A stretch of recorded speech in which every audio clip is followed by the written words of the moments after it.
আকাশবাণী কলকাতা খবর পড়ছে প্রিয়া বিশ্বকর্মা। প্রথমে বিশেষ বিশেষ খবর। প্রতিরক্ষামন্ত্রী রাজনাথ সিং বলেছেন, দেশের নিরাপত্তা সংক্রান্ত সব রকম চ্যালেঞ্জের মোকাবিলায় দেশের সশস্ত্র বাহিনীকে প্রস্তুত থাকতে হবে। জম্মু কাশ্মীরের কাটরার বৈষ্ণোদেবী মন্দিরে যাবার পথে প্রবল বৃষ্টির জেরে ভূমিধসে অন্তত ৩০ জনের মৃত্যু হয়েছে। প্রধানমন্ত্রী নরেন্দ্র মোদী আগামীকাল জাপান ও চীন সফরে রওনা হবেন। পশ্চিমবঙ্গের যেসব দুর্গাপুজো কমিটি গত বছরের ইউটিলাইজেশন সার্টিফিকেট এখনও দিতে পারেনি, তাদের অনুদান দেবার ওপর নিষেধাজ্ঞা জারি করেছে কলকাতা হাইকোর্ট। দেশজুড়ে আজ যথোচিত ধর্মীয় মর্যাদায় সিদ্ধিদাতা গণেশের আরাধনা চলছে। আজ সেই বিস্তারিত খবরে। প্রতিরক্ষামন্ত্রী রাজনাথ সিং বলেছেন, দেশের নিরাপত্তা সংক্রান্ত সব রকম চ্যালেঞ্জের মোকাবিলায় সশস্ত্র বাহিনীকে প্রস্তুত থাকতে হবে। পরিবর্তনশীল ভূ রাজনৈতিক পরিবেশের প্রেক্ষিতে স্বল্পমেয়াদী সংঘর্ষ থেকে শুরু করে ৫ বছর বা তার বেশি সময়ের সংঘাতের জন্য নিজেদের প্রস্তুত রাখা প্রয়োজন বলে তাঁর অভিমত। মধ্যপ্রদেশের মহুতে আর্মি ওয়ার কলেজে রণসংবাদ শীর্ষক এক অনুষ্ঠানে তিনি বলেন, আজকের যুগে দাঁড়িয়ে যে কোনো সময় আকস্মিক এবং অপ্রত্যাশিতভাবে যুদ্ধ শুরু হতে পারে। দ্বন্দ্ব কখন শেষ হবে তা অনুমান করা কঠিন।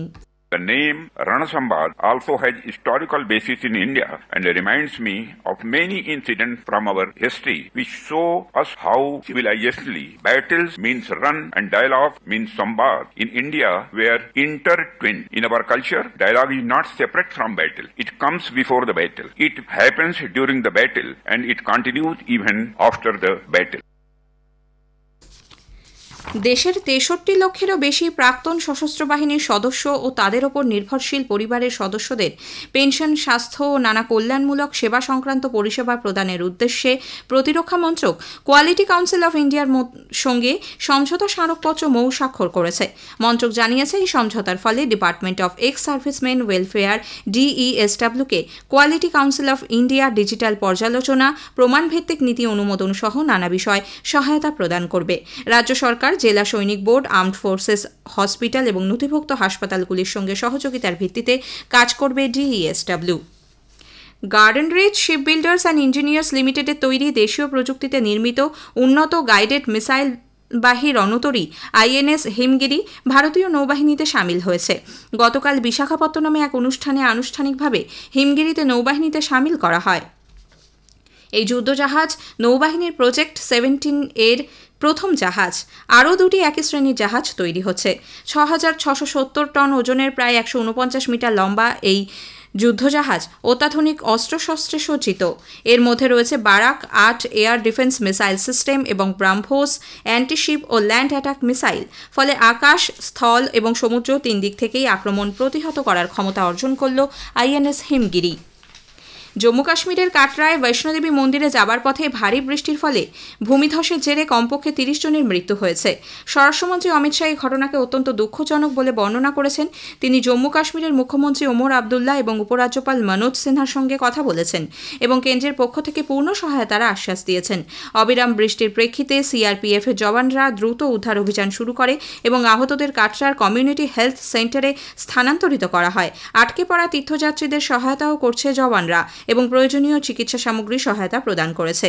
এদিকে জম্মু কাশ্মীর স্কুল শিক্ষা বোর্ড আজ নির্ধারিত ১০ম ও একাদশ শ্রেণীর পরীক্ষা স্থগিত রেখেছে। কেন্দ্রীয় মন্ত্রী ডক্টর জিতেন্দ্র সিং বলেছেন, জম্মুতে তাবি নদীর জল কমে গেছে, কিন্তু চন্দ্রভাগা নদী এখনও বিপদসীমার কাছাকাছি প্রবাহিত হচ্ছে। সামাজিক মাধ্যমে কেন্দ্রীয় মন্ত্রী বলেছেন, STRF, NDRF, আধা সামরিক সেনাবাহিনী ও বিমান বাহিনী প্রশাসনের সঙ্গে যোগাযোগ রেখে চলেছে। তিনি জানিয়েছেন, অগ্রাধিকারের ভিত্তিতে বিদ্যুৎ, জল এবং মোবাইল পরিষেবা পুনরুদ্ধার করার জন্য দিনরাত কাজ করা হচ্ছে। পাঞ্জাবে রাভি, বিপাশা এবং শতদ্রু নদীর উপচে পড়া জলে পাঞ্জাবের বন্যা কবলিত জেলাগুলিতে সতর্কতা জারি করা হয়েছে। আটকে পড়া মানুষজনকে নিরাপদ স্থানে সরিয়ে নেবার জন্য উদ্ধার ও ত্রাণ কাজ জোরকদমে চলেছে। রঞ্জিত সাগর ভাগড়া বাঁধ থেকে জল ছাড়ার ফলে পরিস্থিতি আরও ভয়াবহ হয়ে উঠেছে। ভারতীয় আবহাওয়া দপ্তর IMD ছত্তিশগড়, মধ্য মহারাষ্ট্র এবং ওড়িশায় আগামীকাল পর্যন্ত ভারী থেকে অতি ভারী বৃষ্টির পূর্বাভাস দিয়েছে। পরবর্তী ৭ দিন ভারী বৃষ্টি চলবে দেশের উত্তর ও উত্তর পূর্বাঞ্চলের রাজ্যসহ হিমালয় সন্নিহিত পশ্চিমবঙ্গের রাজ্য, পূর্ব রাজস্থান, গুজরাট, হরিয়ানা, পাঞ্জাব, চণ্ডীগড়, উত্তরাখণ্ড, হিমাচল প্রদেশ এবং জম্মু কাশ্মীরে। আগামীকাল পর্যন্ত একই পরিস্থিতি বজায় থাকবে অন্ধ্র উপকূল, কর্ণাটক, কেরালা, মাহে, কোঙ্কণ, গোয়া, তামিলনাড়ু, পুদুচেরি, করাইকল এবং তেলেঙ্গানা পর্যন্ত। সিকিম, বিদর্ভ, মধ্যপ্রদেশ ও ঝাড়খণ্ডেও আগামী 2 থেকে থেকে 3 দিন বৃষ্টি হতে পারে। স্থানীয়ভাবে বজ্রগর্ভ মেঘের কারণে আজ পশ্চিমবঙ্গের 2 চব্বিশ পরগনা, হাওড়া, নদিয়া, 2 মেদিনীপুর জেলায় বিক্ষিপ্তভাবে দমকা হাওয়া এবং বজ্রবিদ্যুৎ সহ বৃষ্টির সম্ভাবনা রয়েছে। প্রধানমন্ত্রী নরেন্দ্র মোদী আগামী বৃহস্পতিবার জাপান সফরে যাচ্ছেন। সে দেশের প্রধানমন্ত্রী শিগেরু ইশিবার সঙ্গে 15 ভারত জাপান বার্ষিক সম্মেলনে যোগ দেবেন তিনি। নতুন দিল্লিতে এক সাংবাদিক সম্মেলনে বিদেশ সচিব বিক্রম মিস্ত্রি বলেন, বার্ষিক এই সম্মেলনে দুদেশের দ্বিপাক্ষিক সম্পর্ক এবং তার অগ্রগতি নিয়ে আলোচনার সুযোগ থাকবে। এ মাসের 31 তারিখ প্রধানমন্ত্রী চীনের রাষ্ট্রপতি শি জিনপিং এর আমন্ত্রণে সেদেশ সফর করবেন। বিদেশ মন্ত্রকের পশ্চিম বিষয়ক সচিব তন্ময় লাল গতকাল সাংবাদিকদের জানিয়েছেন, তিয়ানজিনে সাংহাই সহযোগিতা সংগঠন এসসিওর রাষ্ট্রপ্রধানদের 25তম বৈঠকে যোগ দেবেন প্রধানমন্ত্রী।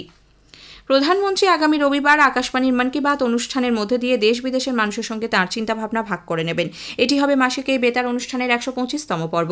রবিবার আকাশবাণী ও দূরদর্শনের সবকটি চ্যানেলে এই অনুষ্ঠান শোনা যাবে।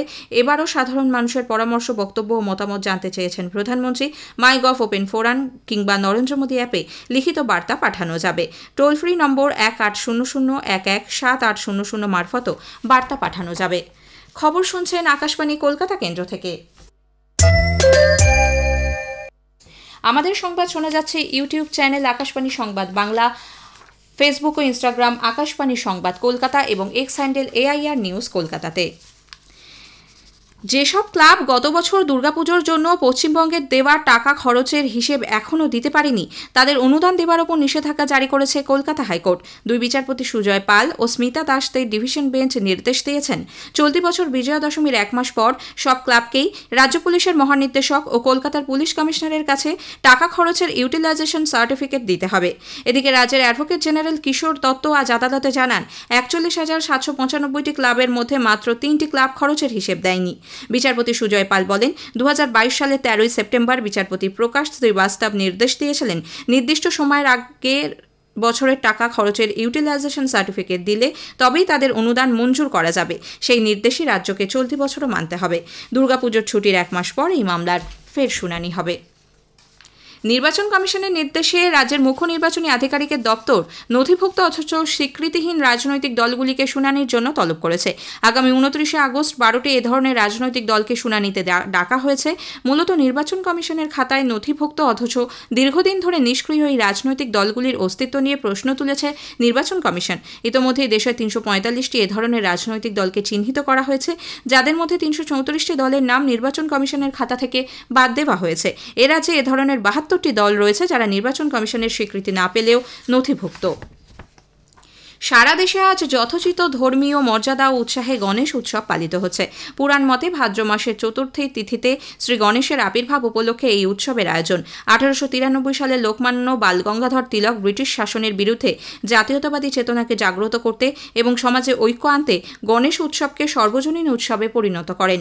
মহারাষ্ট্র এবং দেশের অন্যত্র বিনায়ক চতুর্থী বা গণেশ উৎসব 10 দিন ধরে পালনের প্রথা রয়েছে। রাষ্ট্রপতি দ্রৌপদী মুর্মু গণেশ চতুর্থী উপলক্ষে সকলকে শুভেচ্ছা জানিয়েছেন। প্রধানমন্ত্রী নরেন্দ্র মোদী এই উপলক্ষে দেশবাসীকে অভিনন্দন জানিয়েছেন। লোকসভার স্পিকার ওম বিড়লা গণেশ চতুর্থী উপলক্ষে দেশবাসীকে শুভেচ্ছা জানিয়েছেন। সমাজ মাধ্যমে ইনফ্লুয়েন্সার বা নেট প্রভাবীরা নিজেদের কন্টেন্ট তৈরি করার জন্য বাক স্বাধীনতাকে রক্ষাকবচ হিসেবে ব্যবহার করতে পারবে না বলে সুপ্রিম কোর্ট জানিয়েছে।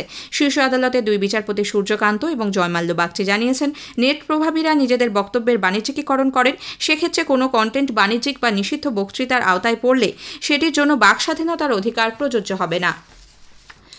রাষ্ট্রসংঘের নিরাপত্তা পরিষদের সংস্কার আলোচনা 17 বারের মতো স্থগিত করেছে। G4 দেশ ভারত, ব্রাজিল, জার্মানি এবং জাপান এই স্থগিতাদেশের সমালোচনা করেছেন। এর ফলে রাষ্ট্রসংঘের প্রতি বিশ্বব্যাপী আস্থার উপর আঘাত বলে ওই দেশগুলি মনে করে।